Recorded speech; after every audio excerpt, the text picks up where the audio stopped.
অনেকেই আছে যারা শুটকি একদমই পছন্দ করে না, তবে আমার কিন্তু এই খাবারটা অনেক পছন্দ। আসসালামু আলাইকুম সবাইকে, সবাই কেমন আছেন? আশা করি অনেক বেশি ভালো আছেন। আজকে আমি বেগুন আর ছোট আলু দিয়ে ছুরি শুটকি রান্না করব, আর এই জন্য যা যা প্রয়োজন তার সব কিছু আমি আগে থেকে কেটে সুন্দর করে ধুয়ে নিয়েছি। শুটকি অনেকেই অনেকভাবে রান্না করে, তবে আমার কাছে একদম অল্প মশলায় শুটকি রান্না করে খেতে বেশি ভালো লাগে। আমি ছুরির শুটকিগুলোকে আগেই ছোট ছোট টুকরো করে কেটে নিয়েছিলাম। এখন একটা কড়াইয়ে এটাকে ভালো করে লালচে করে একটু ভেজে নিব। লালচে করে ভাজা হয়ে গেলে তারপরে দিয়ে দিব একটু পরিমাণ পানি। এখন এই পানিটাকে আমি একটু গরম হতে দিব, আর এই গরম পানিটা দিয়েই আমি শুটকিটাকে ভালো করে ধুয়ে পরিষ্কার করে নিব। যে কোনো শুটকি রান্নাতেই অবশ্যই গরম পানি দিয়ে ধুতে চেষ্টা করবেন, তাহলে শুটকির উপরে যে ময়লাটা থাকে সে ময়লাটা একদমই পরিষ্কার হয়ে যাবে।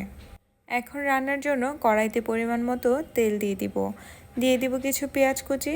পেঁয়াজটাকে আমি একটু নরম হয়ে আসা পর্যন্ত ভেজে নিব। পেঁয়াজটা কিছুক্ষণ ভাজার পর আমি এখানে রসুন কুচিগুলো অ্যাড করব।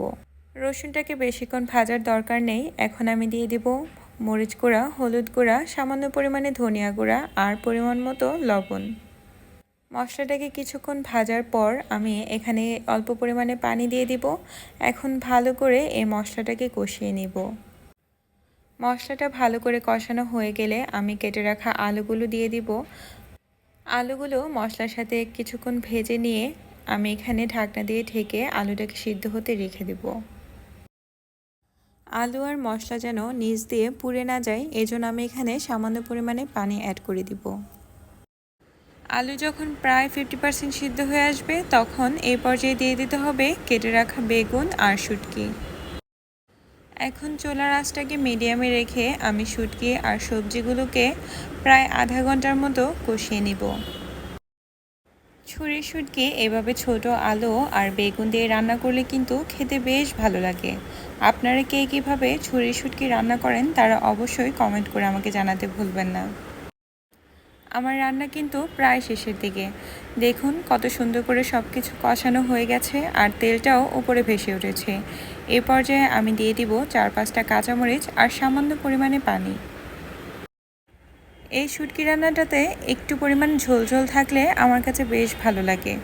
আপনারা যারা কখনো এভাবে রান্না করেননি তারা কিন্তু অবশ্যই রান্না করে খেয়ে দেখতে পারেন। রান্নাটা যদিও একদম সহজ, কিন্তু খেতে কিন্তু দারুণ মজা।